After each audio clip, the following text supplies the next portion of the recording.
వారు ఇన్స్టిట్యూషన్ వాటన్నిటినీ కూడా చక్కగా స్వాగతించి అద్భుతమైనటువంటి నిర్మాణ ఆకృతిని ఈ రోజు ప్రారంభించినట్లకు అనుగ్రహింపబడి మనందరినీ ఇక్కడికి ఈ వేదిక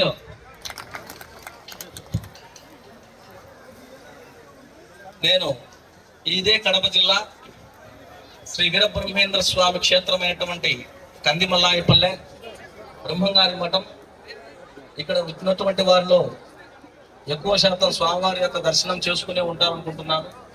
స్వామివారి మఠం పక్కనే వారి యొక్క అనుగ్రహంతో జన్మించినటువంటి సాక్షాత్తు పరమేశ్వరి స్వరూపిణి శ్రీ ఈశ్వరి మాత సజీవ సమాధి నిష్ట వహించినటువంటి సన్నిధానము ఈశ్వరీదేవి మఠంగా పేరుంది.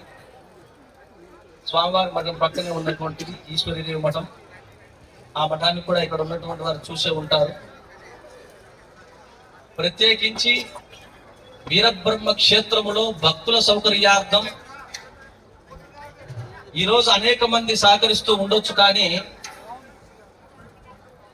19-20 శతాబ్దంలో జరిగినటువంటి విషయాన్ని తమ దృష్టికి తెలియజేస్తున్నాను. పెద్దలకు తెలిసే ఉంటుంది, తెలియని వారి కొరకు ఈ సందర్భంగా అమ్మవారి యొక్క ఫోటోలో మనము రెండు వైపులా 2 శిష్యులు ఉంటారు. ఒకరు యోగి సుబ్బయ్యాచార్యులు, వారు గుంటూరు జిల్లా లంకనపల్లి వాస్తవ్యులు. మరొకరు చాటకొండ చెన్నయ్య శ్రేష్ఠి గారు, స్థానిక కందిమల్లాయపల్లి వైశ్యులు. వారు అపర భక్తవరేణ్యులు ఈశ్వరమ్మ వారి. ఆనాడు ఈశ్వరమ్మ వారు 1789వ సంవత్సరంలో సజీవ సమాధి నిష్ట వహించినట్లుగా మనకు చరిత్ర చెబుతుంది. ఇటీవల బ్రహ్మైక్యం పొందినటువంటి శ్రీ వీరభోగ వసంత వెంకటేశ్వర స్వాముల వారు స్వామివారి మఠానికి 11వ తరం మఠాధిపతులు. వారి జేనాన్న గారు పేరు శ్రీ వెంకటేశ్వర స్వాముల వారు పూజ్యులు. వారి సమయంలో వారి వెంట పర్యటనలు చేస్తూ వీరబ్రహ్మేంద్ర స్వామి వారు ఎక్కడెక్కడైతే పర్యటించారో ఆ ప్రాంతాలకు ప్రత్యక్షంగా వెళ్ళి ఆ గ్రామ చరిత్రను సేకరించి గ్రంథ ముద్రితంకు విశేషంగా కృషి చేసినటువంటి వారు అమ్మవారి శిష్యవరేణ్యంలో ఒకరైనటువంటి శ్రీ చాటకొండ చెన్నయ్య శ్రేష్ఠి గారికి మనవడైనటువంటి శ్రీ చాటకొండ సుబ్బయ్య గారు. అలాగా మొట్టమొదట స్వామి వారి యొక్క చరిత్రను గ్రంథస్థం చేసినటువంటి వారు. నాటి నుంచి నేటి వరకు కూడా మఠం ఆ గ్రంథాన్ని ఆధార గ్రంథాలుగా స్వీకరిస్తూ ఉన్నాయి. కొన్ని విశేషమైనటువంటి సంచికల్లో చాటకొండ సుబ్బయ్య గారి ఫోటోను కూడా ప్రతిష్టం చేసి వారి యొక్క ఖ్యాతిని అక్కడ వివరించడం జరిగింది. ఇక్కడ వేదిక నిర్వహించినటువంటి మఠం వాస్తవులకు తెలుసు ఆ విషయం. అదే వారసత్వంగా స్థానికంగా ఉన్నటువంటి ఆర్యవైశ్య సభ వారు యాత్రిక సౌకర్యార్థం అన్నదాన సత్రాన్ని చాలా బృహత్తరంగా వీరబ్రహ్మేంద్ర స్వామి ఆరాధన వచ్చిందంటే అంత పెద్దగా జరిగేటువంటిది అప్పట్లో. ఇప్పుడంటే చాలా వచ్చాయి, అప్పట్లో అది మాకు గుర్తు. అలాగే మునగా సింగరయ్య శ్రేష్ఠి గారు కడప వాస్తవుడు, ఇక్కడ ఉన్నటువంటి వారికి తెలిసే ఉంటుంది వారి పేరు. వారు కందిమల్లాయపల్లె గ్రామంలో స్వామివారి నివాస గృహం అన్నటువంటి ప్రాంతం నుంచి స్వామివారి యొక్క మఠం సన్నిధానం వరకు, అలాగే 4 రోడ్ల కూడలి వరకు కూడా త్రాగునీటి సౌకర్యార్థం చక్కగా ఆనాడే కుళాయిలు ఏర్పాటు చేయడం జరిగింది. అలాగే వచ్చినటువంటి భక్తుల సౌకర్యార్థం సత్రాలను కూడా నిర్మించాం. ఇంత విశేషమైనటువంటి అనుబంధం వీరబ్రహ్మ క్షేత్రములో ఆర్య వైశ్యులకు కలిగి ఉన్నది. అదే వారసత్వంగా ఈనాడు కూడా చక్కగా ఆ యొక్క అనుబంధాన్ని కొనసాగిస్తూ క్షేత్రం యొక్క అభివృద్ధిలో వారి వంతు సహకారాన్ని అద్వితీయంగా భగవత్ సేవలకు పాత్రలవుతూ ఉన్నారు. ఆ కోవలో ఇక్కడ కూడా ఒంటిమిట్ట క్షేత్రంలో చూసే ఉంటారు. స్వామివారి దర్శనానికి వెళ్ళేటప్పుడే ముందుగా ఒక శిలాఫలకం ఉంది. అది తెలుపు వైట్ స్టోన్,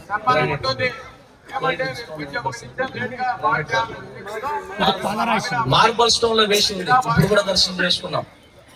దానిలో ఒక శాసనంలో రాసి ఉంటుంది శ్రీ వావికొల్మ సుబ్బారావు గారి గురించి.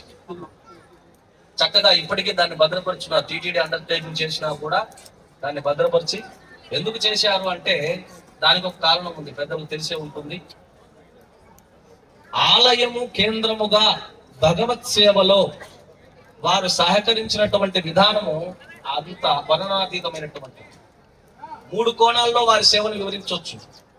ఒకటి ఆధ్యాత్మిక కోణంలో ఒంటిమిట్ట క్షేత్రముగా స్వామివారి సన్నిధానాన్ని కేవలం ఆధ్యాత్మికానికే పరిమితం చేయలేదు. వారు అక్కడ ఉన్నటువంటి భక్తులందరినీ అక్కడికి సమీకరించి స్వామివారి నామ సంకీర్తనంతో ఆ క్షేత్రానికి వైభవాన్ని తీసుకువచ్చారు. ఇప్పటికి కూడా మీరు గమనించే ఉంటారు, దర్శనానికి వెళ్తే నామ సంకీర్తన పలుకుతూ ఉంటారు. ఇక్కడ అది ప్రత్యేకత. గర్భాలయం సన్నిధానంలో శ్రీరామ జయరామ జయ జయరామ అన్నటువంటి నామ సంకీర్తన. ఇది వావికలను సుబ్బారావు గారు ప్రారంభించినటువంటి ఘనత వారికి చెప్పారు. అది ఆధ్యాత్మిక కోణం అయితే, 2 సాంస్కృతిక కోణం. సాంస్కృతిక కోణం అంటే కేవలం భక్తి భజనకే పరిమితం కాకుండా సంఘటితము అన్నటువంటిది. సాయంకాలం అయితే చుట్టుపక్కల ఉన్నటువంటి గ్రామాలందరి అంటే ఉన్నటువంటి భక్త బృందాలందరినీ కూడా అక్కడ తీసుకురావడం. నగర సంకీర్తన కేవలం అది ఆలయానికి పరిమితం చేయలేదు, ఆయన నగర సంకీర్తన కూడా చేశారు.